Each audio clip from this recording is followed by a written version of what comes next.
frente. Ya estamos en una emisión más de este programa de análisis y debate de frente. Como siempre es un gusto poderle saludar. Soy Magda Bastida y le doy la bienvenida a nuestro querido Juan María Naveja, quien ya seguro está listo para poder platicar.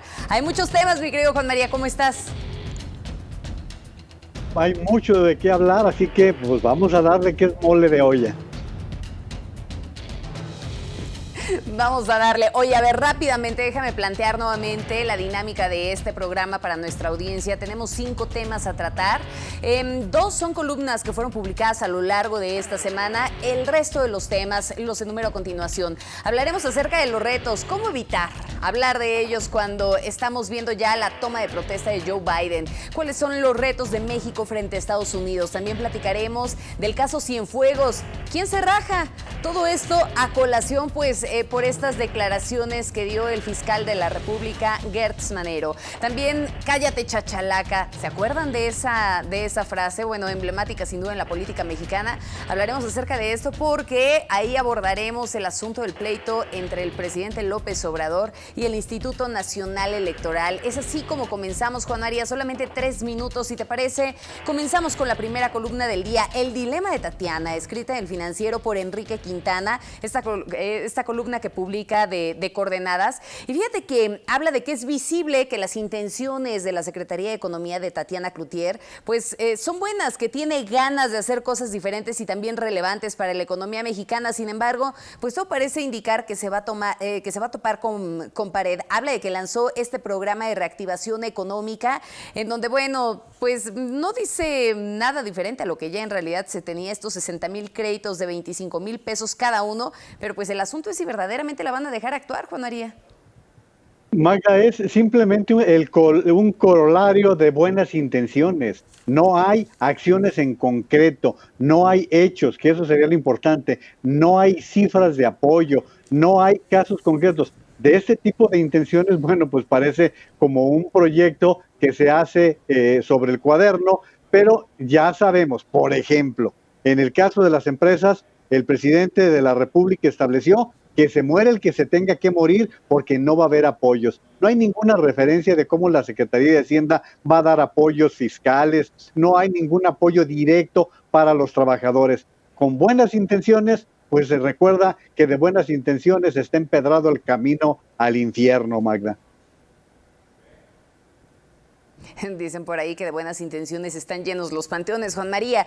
Que bueno, a ver, dentro de todo esto y parte de lo que presentó Tatiana, pues son 4 pilares de un programa en donde aborda el mercado interno, empleo, empresa, fomento y facilitación de la inversión, el comercio internacional y finalmente la regionalización de la inversión, que, híjole, de pronto nos queda un tanto de duda respecto a esta última parte, sobre todo cuando pensamos en el asunto de las garantías a los inversionistas en nuestro país, con tantos mensajes que pueden llegar a ser contradictorios, Juan María. Pero algo que también llama la atención y que Enrique Quintana lo menciona dentro de esta columna es que este plan, este programa de reactivación parecería sacado de lo que fue en su momento el proyecto de la Nación, ¿recuerdas? Aquel que fue elaborado por Alfonso Romo y que se quedó también solamente como en intenciones, ¿no? Porque el Plan Nacional de Desarrollo, que ya posteriormente fue presentado y que fue encabezado por el equipo de Carlos Ursúa, iba palomeado por el presidente, pero no tenía nada que ver con estas medidas que ya señalas. Cuando se habla de medidas contracíclicas, parecería de pronto que hay un cierto escozor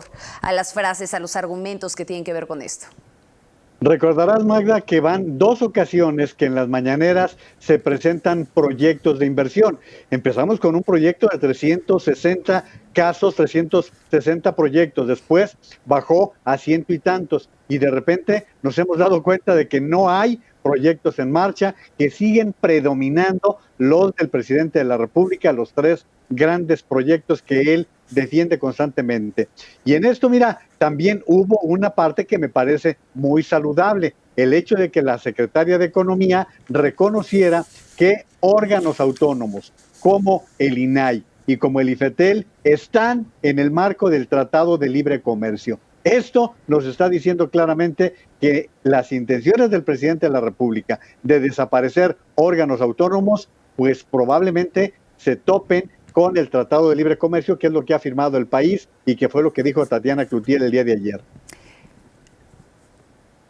¿Y crees que verdaderamente escuche el presidente en este sentido, Juan María? Porque ya lo decías, bueno, e incluso se hizo público, ¿no?, estas declaraciones de Tatiana, en donde mencionaba que había enviado una nota al presidente en donde decía, a ver, espéreme, forman parte de este Tratado de Libre Comercio y pues hay que llevársela ahí con más cautela, ¿no? Pero ¿realmente crees que entonces echa atrás sus comentarios el presidente? Porque realmente no parecería que hubiese sido así en la conferencia matutina que bueno, siguió a este comentario de Tatiana.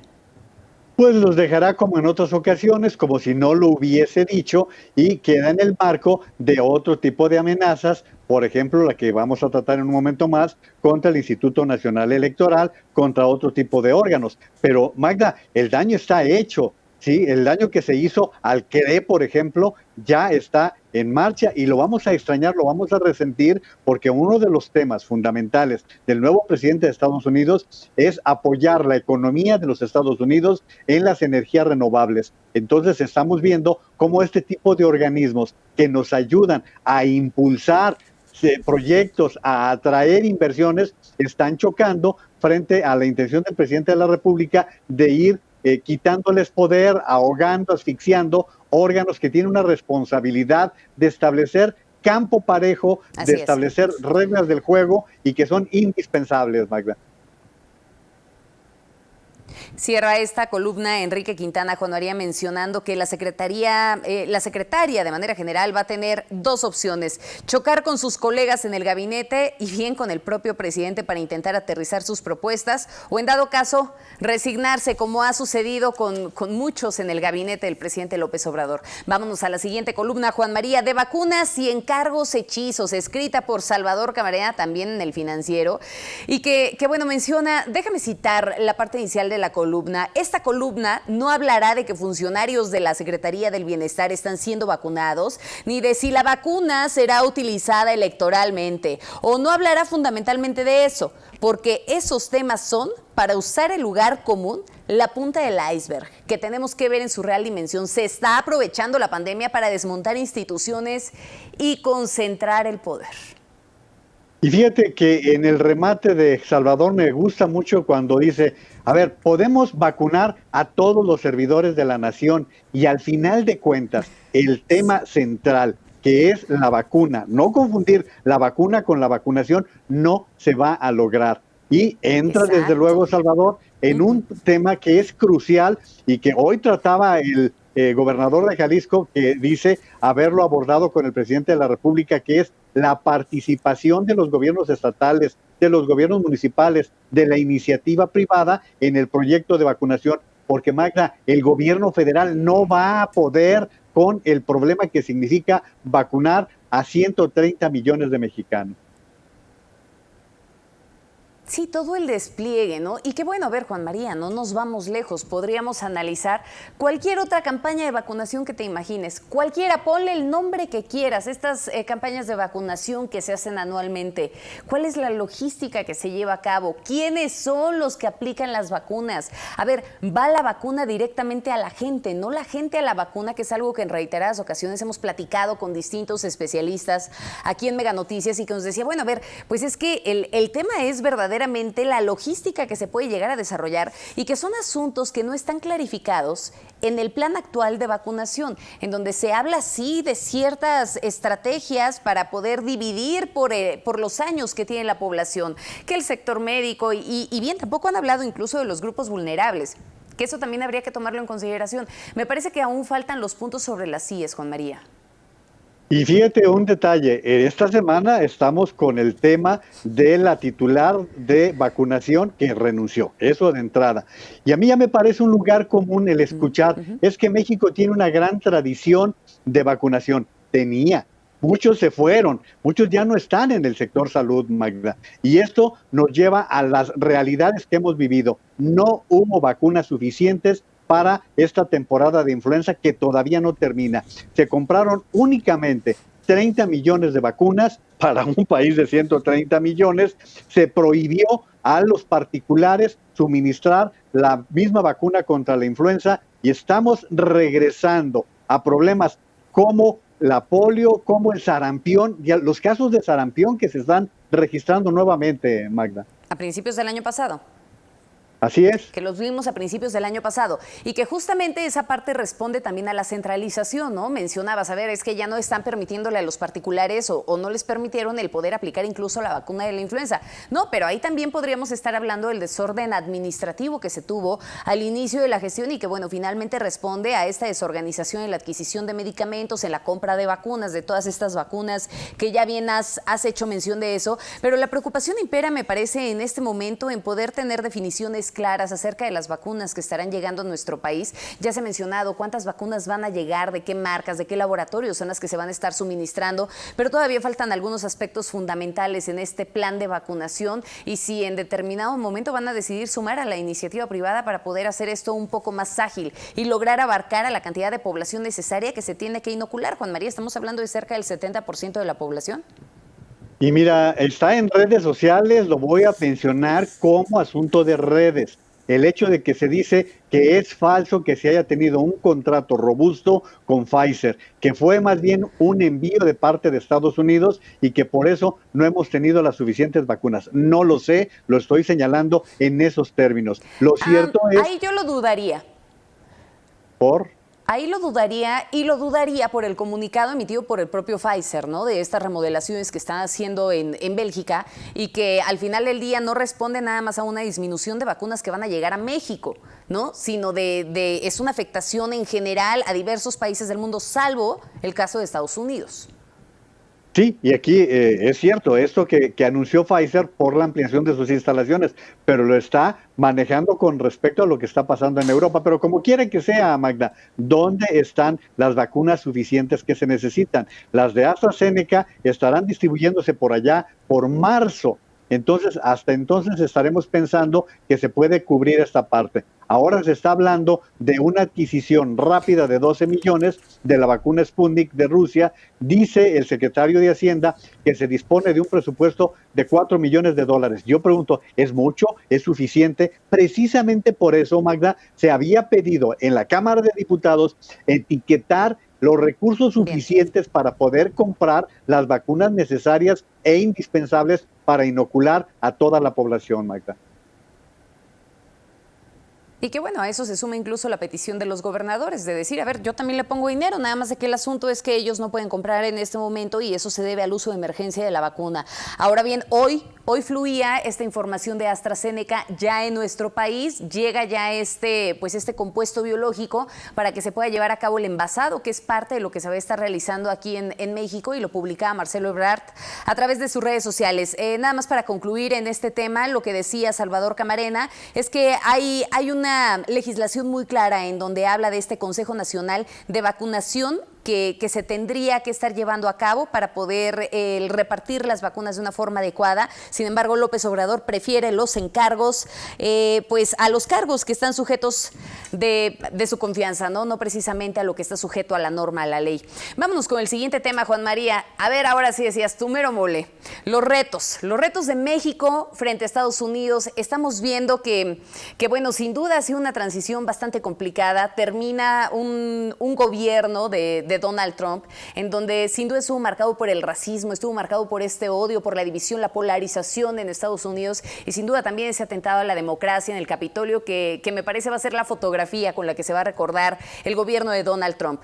¿Qué le espera a Joe Biden? Porque pues parece que ya está avanzando y bastante, ¿no? A ver, ya firmó para evitar la salida de Estados Unidos de la Organización Mundial de la Salud. Ordenó detener la construcción del muro fronterizo con México. También firmó el decreto para salvaguardar el programa DACA, que protege la deportación de cerca de 650,000 indocumentados que llegaron a Estados Unidos cuando eran niños, los mejor conocidos como Dreamers. Y todavía faltan más asuntos, 53, que es lo que se tiene previsto. Fíjate que entró, pero de veras a tambor batiente. La primera pregunta que estableces, Magda, a ver qué opinas. ¿Qué es lo que nos falta? Pues que nuestro presidente esté al nivel de Joe Biden. Empecemos por allí, que esté en esa categoría, en esa tesitura. No sé si te has dado cuenta que hasta el momento no hay ni un tuit de felicitación, mucho menos una llamada telefónica por parte de Palacio Nacional. Está el de Marcelo Ebrard. Marcelo Ebrard lanzó un tuit. Pero lo hubo en la conferencia mañanera. Ah, En no, la no, bueno, pues mañanera de hoy, ahí se precipitó el presidente, le deseaba suerte en esta toma de protesta, decía que qué lástima que ya no se había podido despedir de Donald Trump y que bueno, mucho éxito a Joe Biden, ¿no? Sí hubo ese tuit de Marcelo Ebrard, pero pues yo creo que el presidente se quedó nada más con el anuncio que se hizo en la mañanera. Pues, pero eso no tiene ninguna formalidad, Digo, no también hay tiene que ningún... decirlo. Pues, que me parece bien, es un apunte importante. Y bueno, pero lo más relevante es lo que tú estabas comentando. Hoy por la tarde firmó 17 órdenes ejecutivas. Y entre ellas hay algunos aspectos bien importantes, Magda. Por ejemplo, no deportación de niños. Ese me parece que es uno de los detalles finos de lo que ha sucedido. Y esas 17 órdenes ejecutivas es tratar de desmantelar todas estas situaciones que montó el gobierno de Donald Trump. Y mira, hace unos minutos escuchaba yo a Jen Psaki, quien es la nueva secretaria de prensa de la Casa Blanca, y dos detalles bien interesantes que te van a gustar, Magda. Dijo, se acabaron las mentiras, aquí vamos a hablar con la verdad, aunque sea dolorosa. Y segundo, vamos a actuar con respeto entre los medios de comunicación porque nosotros sabemos cuál es su trabajo y cuál es su responsabilidad. O sea, estamos regresando a ver profesionales en la tarea en los Estados Unidos. Ojalá se vuelva a moda, Juan María. No creo, ¿eh? Hay maderas que no agarran barniz, Magda, ojalá, fuiste fina en eso. Ojalá se vuelva a moda, pero es que, a ver, mira, lo hablábamos esta mañana y platicábamos justamente de lo que representa para la democracia, ya no nada más en el reto México, Estados Unidos y demás, sino lo que representa en la democracia a nivel global, sobre todo cuando sabemos que el populismo ha tomado una fuerza importante a nivel internacional, en donde vemos diversos líderes que bueno, han aprovechado ese gran enojo en la población para generar una fuerte polarización y que, bueno, sin duda, pues, qué riqueza de las democracias que de pronto permiten la diversidad. Sin embargo, pues también han generado ciertos atentados, ¿no? Y ya lo decía Levinsky y Ziblatt, ¿no? Pues ahora justo esa muerte de las democracias empieza en muchas ocasiones en las urnas, por la clase de gobernantes que estás eligiendo. Bueno, Magda, si ves quién es uno de los candidatos a Querétaro, te darás cuenta de en qué condiciones empieza la democracia a declinar, a caer, a convertirse en una propuesta pedestre. Yo creo que por eso la llegada de Joe Biden de una manera tan contundente, que gana con casi 8 millones de diferencia en votos nacionales, manda una señal clara de que también las sociedades empiezan a cansar de este tipo autoritarios. A ver, Magda, ve la manera en que se retiró Donald Trump el día de hoy, una manera majadera. El señor no tuvo un reconocimiento al proceso electoral, no tuvo la decencia de despedirse de la Casa Blanca con los nuevos anfitriones. Es decir, no hay ni siquiera categoría para poder concursar, participar en un proceso electoral. Creo que eso que estás mencionando tú y que vaya que se han escrito. Así es, y mira, se han escrito varios libros como el que me acabas de mencionar. A ver. Sí. Sí, te escucho. No, te decía, hay varios libros que están consignando, la pérdida de los aspectos fundamentales de la democracia, que es el respeto a los derechos humanos, que es el tratar de que las naciones puedan trabajar unidas. Todo esto que no se hizo en el tiempo de Donald Trump, Magda.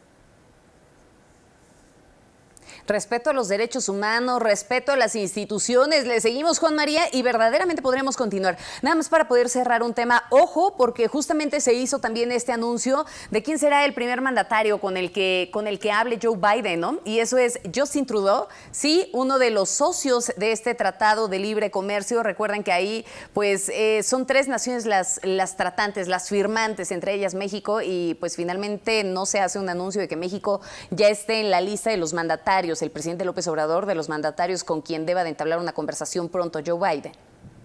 Fíjate, fue Justin Trudeau el primero que lo felicitó cuando terminó la elección. Hoy es el primero con el que habla por teléfono, ya hablaron por teléfono. ¿No crees, Magda, que si no se logró convencer al presidente de la República que lo felicitase después del proceso electoral y tardara tantos días, que hoy hubiese sido el día ideal para que él estuviera temprano a la llamada telefónica para Momento. felicitar. Momento de cambiar el rumbo, Juan María, sin duda. Déjame pasar al siguiente tema que se nos agota el tiempo. Vámonos con el asunto de Cienfuegos. ¿Quién se rajó?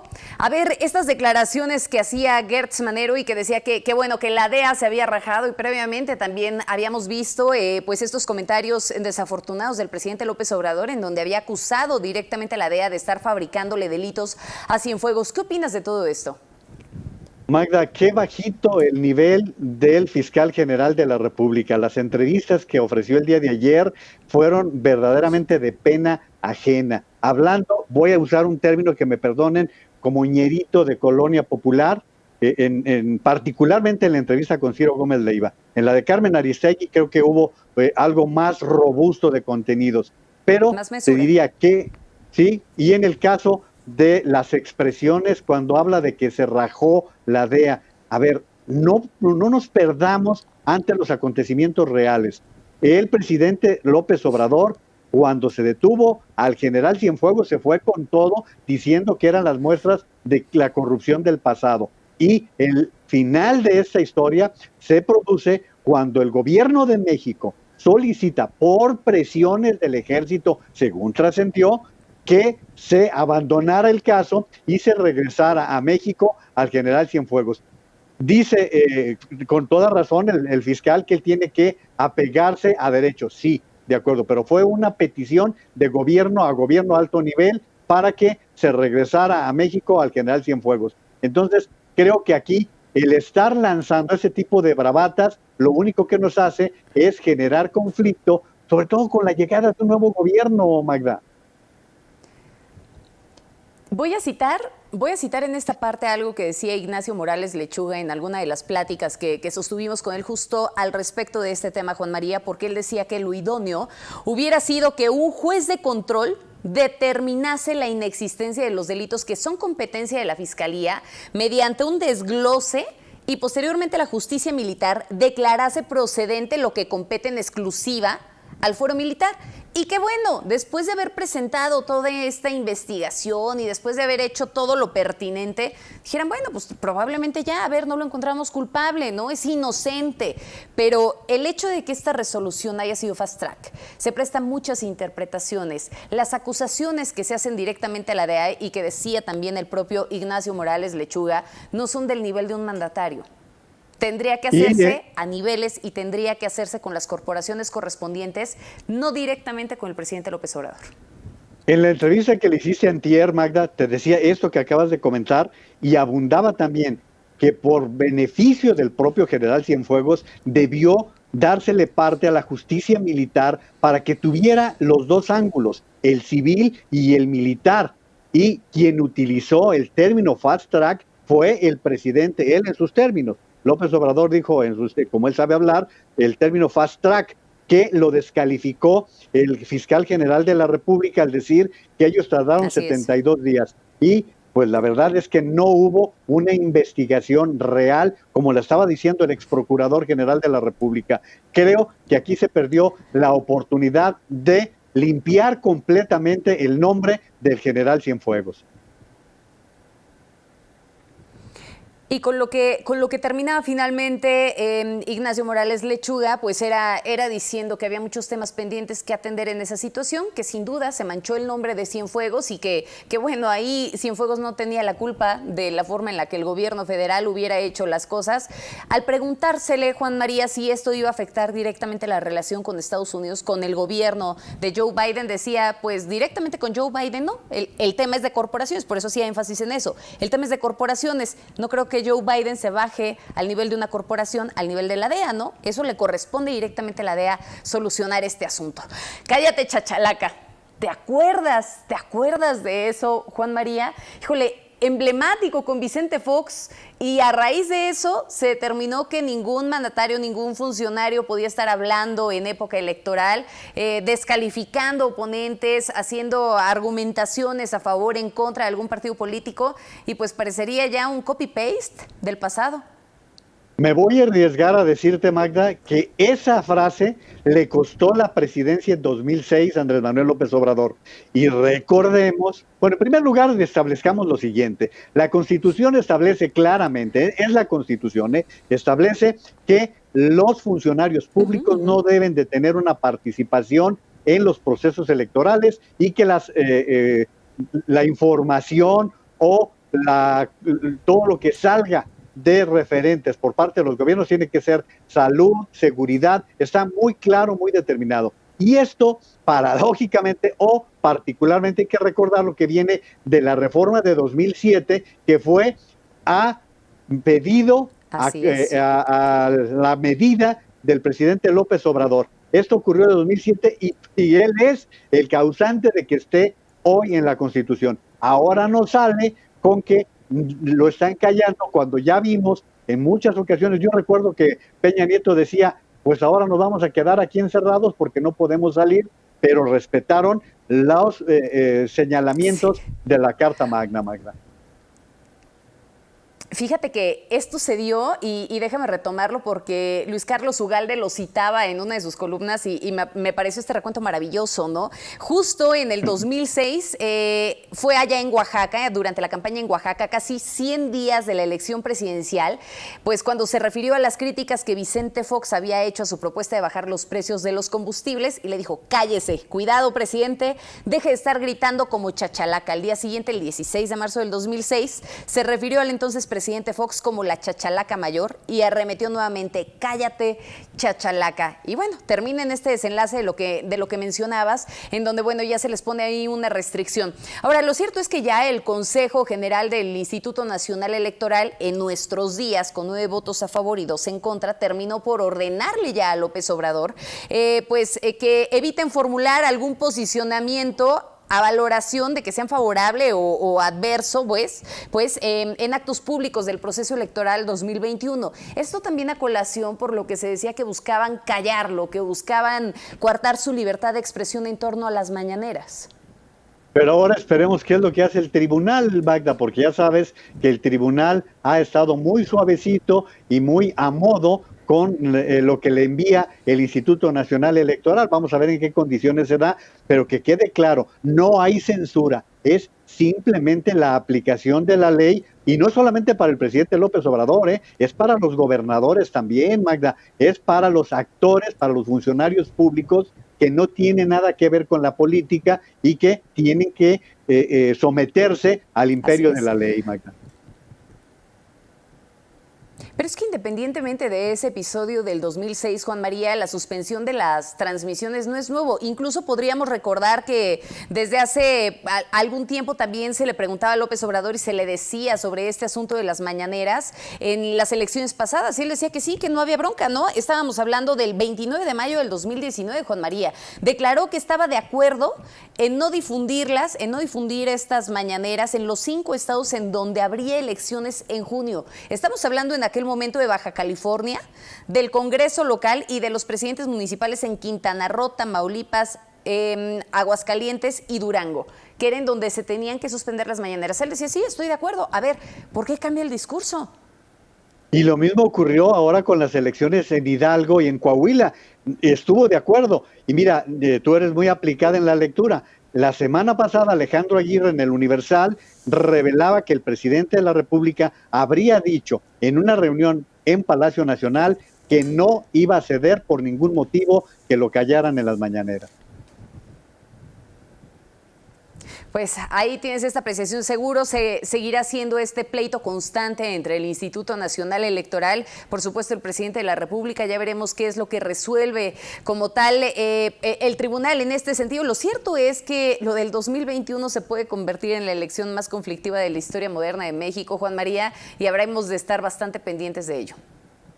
Y no perdamos de vista que es la elección más grande que ha tenido el país en toda su historia, y ojalá no sea que están tendiendo la cama para luego salirnos con que hubo inequidad, con que hubo fraude, porque al presidente lo que se le olvida es que a ese presidente del INE que tanto critica Lorenzo Córdoba es el que avaló el triunfo que hoy lo tiene en la presidencia de la República, Magda.